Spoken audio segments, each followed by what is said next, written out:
Evangelio de nuestro Señor Jesucristo según San Mateo. Jesús dijo a sus discípulos esta parábola: el reino de los cielos será semejante a 10 jóvenes que fueron con sus lámparas al encuentro del esposo. 5 de ellas eran necias y 5 prudentes. Las necias tomaron sus lámparas, pero sin proveerse de aceite, mientras que las prudentes tomaron sus lámparas y también llenaron de aceite sus frascos. Como el esposo se hacía esperar, les entró sueño a todas y quedaron dormidas. Pero a medianoche se oyó un grito: ya viene el esposo, salgan a su encuentro. Entonces las jóvenes se despertaron y prepararon sus lámparas. Las necias dijeron a las prudentes: ¿podrían darnos un poco de aceite, porque nuestras lámparas se apagan? Pero éstas le respondieron: no va a alcanzar para todas, es mejor que vayan a comprarlo al mercado. Mientras tanto llegó el esposo, las que estaban preparadas entraron con él en la sala nupcial y se cerró la puerta. Después llegaron las otras jóvenes y dijeron: Señor, Señor, ábrenos. Pero él respondió: les aseguro que no las conozco. Estén prevenidos porque no saben el día ni la hora. Palabra del Señor. Gloria a ti, Señor. Ave María Purísima. En este día tenemos una linda invitación en la primera lectura a leer un libro de la Biblia, que es el libro de la sabiduría. Forma parte de los libros sapienciales que fueron escritos el segundo siglo antes de Cristo, es decir, son bastante próximos a la venida del Salvador. Fueron escritos en griego. De hecho, estos libros sapienciales no son asumidos por los hebreos, por los judíos, no los tienen como palabra de Dios. Nosotros los católicos sí. ¿Por qué? Porque fueron escritos en este ambiente ya griego o helénico que se dice, porque ya Alejandro Magno había conquistado Oriente y también la zona de Egipto, había fundado esta ciudad de Alejandría, en este ambiente alejandrino, de un lugar cultural muy importante, donde se hizo una gran biblioteca, donde había escribas que transcribían los libros. Esta biblioteca de Ptolomeo dicen que llegó a ser la más grande del mundo. Este rey Ptolomeo, puso mucha gente a trabajar para hacer esta gran biblioteca. Entre todas las cosas que se hizo, quería una copia griega de la Biblia, y la leyenda dice que juntó a 70 ancianos varios meses a traducir la Biblia del hebreo o arameo al griego. Y según dicen, todos ellos en distintas celdas, distintos lugares, tradujeron la Biblia de una, misma manera, y por eso se habla de esta traducción de los 70. Es citada por los escritores del Nuevo Testamento. De hecho, no se sabe bien si el Nuevo Testamento fue escrito en hebreo, es decir, el primer evangelio, todo lo otro escrito se sabe que se pusieron por escrito en griego, pero los evangelios se piensa que puede haber habido un primer evangelio en hebreo, pero las citaciones que hacen los que escribieron los evangelios del Antiguo Testamento son de esta Biblia de los 70, ¿no? Entonces fíjense qué importante para nosotros, y estos libros sapienciales directamente entran a formar parte después, no como una traducción, sino que fueron también escritos, los últimos libros de la Biblia fueron escritos directamente en griego. Y una curiosidad, en estos días hice un pequeño retiro y leí un libro del padre Castellani, donde él dice que algunos autores sostienen que Jesús inclusive hablaba griego, y algunas de las frases que hay en el Evangelio fueron escritas directamente como Cristo las dijo. Por ejemplo, ego eimi hopoimen hokalos. Suena bonito, es muy bonito el griego. Dicen que los ángeles hablan griego. Yo soy el buen pastor. Y entonces dice el padre Castellani, qué lindo pensar que Cristo pronunció de esa manera esas palabras en griego, ¿no? Estos son quizás un poco de curiosidades, pero ustedes en la Biblia que tienen en la casa tienen el libro de la sabiduría. Son libros fáciles de leer, el libro de los proverbios, el de la sabiduría, el eclesiástico y el eclesiastés. Muy fácil de leer y con enseñanzas muy concretas que nos sirven para la vida. En el capítulo 6 del libro de la sabiduría se nos habla de esta sabiduría, donde aquí se da algunas características. Dice: la sabiduría es luminosa, nunca pierde su brillo, se deja contemplar fácilmente por los que la aman y encontrar por los que la buscan. Y es muy interesante este tema de la sabiduría, porque es un tema central en toda la Sagrada Escritura y tiene una conexión directa con el Nuevo Testamento. Cuando San Juan escribe sobre el Verbo de Dios que se hace carne, él se está refiriendo a Cristo, sabiduría de Dios. Y también lo va a decir San Pablo: la sabiduría de Dios es Cristo, el Hijo de Dios, presente ya, ¿no es cierto?, en el Antiguo Testamento, pero que se manifiesta en su encarnación como nuestro Salvador. Por eso es tan importante este libro.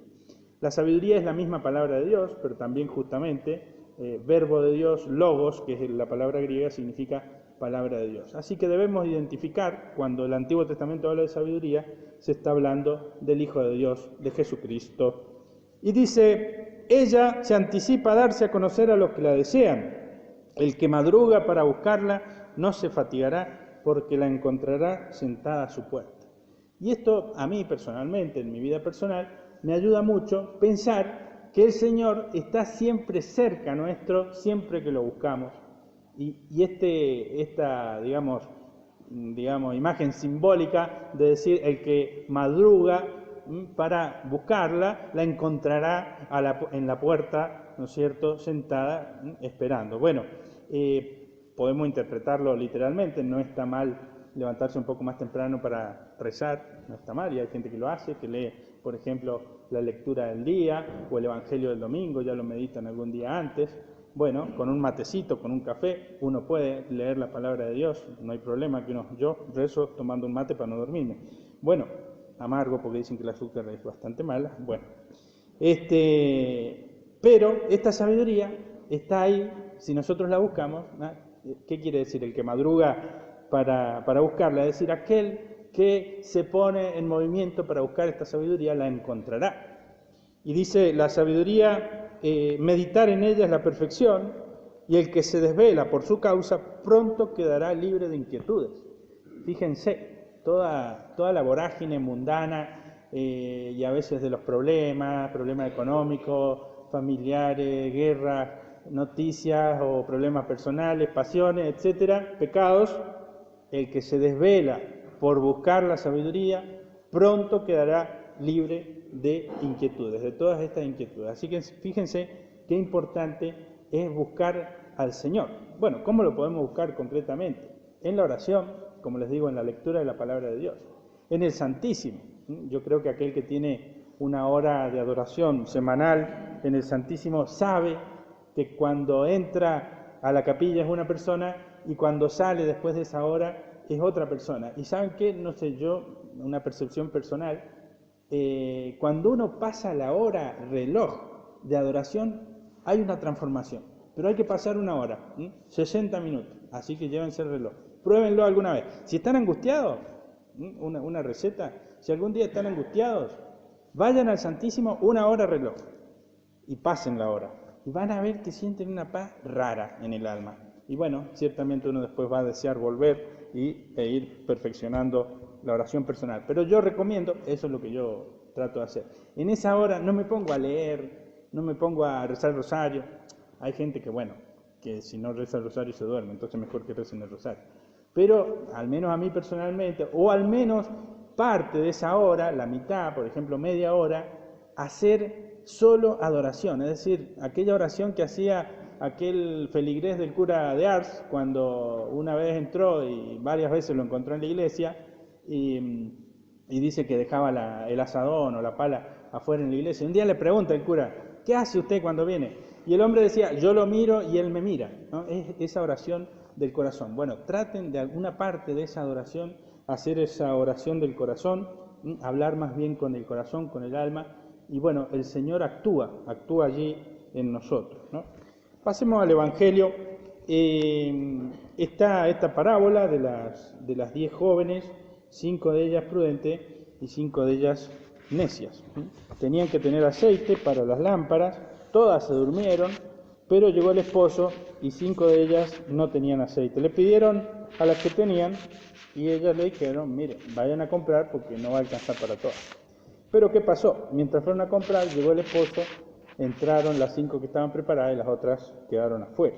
Bueno, ¿quiénes son estas jóvenes? Son las almas, son aquellos llamados al reino de los cielos.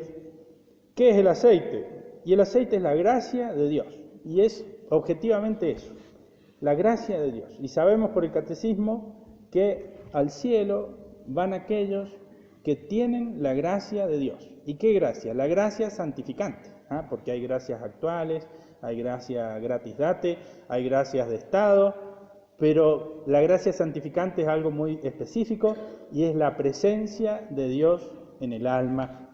Por eso, cuando Jesús hace la parábola de la vid, yo soy la vid, ustedes los sarmientos, si el sarmiento está unido a la vid, da fruto, pero si no está unido a la vid, se seca y se usa para ser quemado. Entonces, justamente, la savia de la vid representa la gracia de Dios que se nos comunica, la vida de Dios, que nosotros recibimos primero en el sacramento del bautismo, que recibimos cada vez que recibimos la comunión, que perdemos con el pecado mortal, pero que recuperamos con el arrepentimiento y la confesión. Nuestra vida cristiana debería ser un continuo ejercicio de buscar la gracia de Dios. Y hay personas, y esto es un misterio, hay personas que viven en gracia, pero la pueden perder, y hay personas que hoy no pueden vivir en gracia, pero la van a recibir. Es un misterio todo esto, pero bueno, uno tiene que hacer lo posible para tener la gracia, ¿bien? La gracia santificante y la caridad están unidas. La virtud de la caridad sobrenatural infundida viene con la gracia y se pierde justamente con el pecado. La caridad no es simplemente hacer la caridad a los otros, sino que es esta infusión de Dios que viene a nuestra alma y es el amor de Dios en nosotros, es decir, es algo que nos supera. La gracia de Dios nos supera, es como una sobrenaturaleza puesta en nuestra naturaleza. Y como les digo, esa gracia es necesaria para la salvación. Bueno, después, ¿cómo la propiciamos? Con la asistencia a la Santa Misa, la recepción de los sacramentos, con el ejercicio de la caridad, con el arrepentimiento de nuestros pecados, con la oración, con todas las obras meritorias, con ofrecer pacientemente las cruces de cada día, con ejercer bien el propio deber de Estado, con la familia, con el trabajo, etc. De esa manera conservamos y acrecentamos esta gracia de Dios. Ahora, ¿qué le pasó a las jóvenes necias? La perdieron, hubo una fuga. Vieron, al padre Casado le gustaban los ejemplos relacionados con la mecánica. Y bueno, si alguno entiende un poco de autos, sabe lo que es un retén roto. Bueno, por un retén se pierde el aceite, ¿no? Ya sea de la caja o del motor. Bueno, si uno tiene el retén roto del alma, el aceite que es la gracia de Dios, se fuga. ¿Y cómo está roto el alma? Bueno, puede ser por los pecados, por apegos desordenados, por negligencia en la oración o por dejar la práctica de la vida espiritual. Hay muchas maneras de perder este aceite, ¿no? Y bueno, entonces, si uno se ha dado cuenta que ha habido una fuga de este aceite divino, bueno, hay que rápidamente ponerse a reparar el alma, pedirle a Dios, y bueno, si son pecados, arrepentirse, confesarse, si es pereza para la oración o si es dejadez en la vida espiritual. Decía un profesor nuestro que era un sacerdote que nos daba espiritualidad, y decía, bueno, si alguno de ustedes decía así, era medio, si alguno de ustedes se condena por muy pecador, y bueno, bien merecido que lo tiene, ahora, que se condenen por perezoso, eso no puede ser, por negligente, por no rezar, por no ponerse las pilas, eso no puede ser, nos decía este sacerdote, ¿no? Entonces, bueno, ver en nuestra vida personal por dónde está la fuga, ¿no? Como dice la Biblia, llenaron, ¿no es cierto?, pusieron el cereal en sacos rotos, y se perdieron. Han buscado el agua en fuentes que no dan agua. ¿Y qué son justamente los malos apegos, los pecados? Y bueno, es buscar agua, buscar saciar nuestra alma en fuentes que no la pueden saciar. Decía San Agustín, nací para ti, Señor, inquieto está mi corazón hasta que descanse en ti. Nos hiciste para ti, Señor. Porque San Agustín tuvo la experiencia, él la verdad que experimentó de todo, y de todo lo que ustedes puedan imaginar, bueno, pero dentro de la ley natural. Ahora, cuando se convirtió se dio cuenta, fuera de mí te buscaba, Señor, pero estabas más dentro mío que cuanto soy íntimo a mí mismo, ¿no? Por eso, bueno, aquel sacerdote, el padre Alberto Escurra, en una homilía, hermano del padre Álvaro que falleció aquí, el padre Alberto decía, el corazón humano es como un desierto, ¿eh?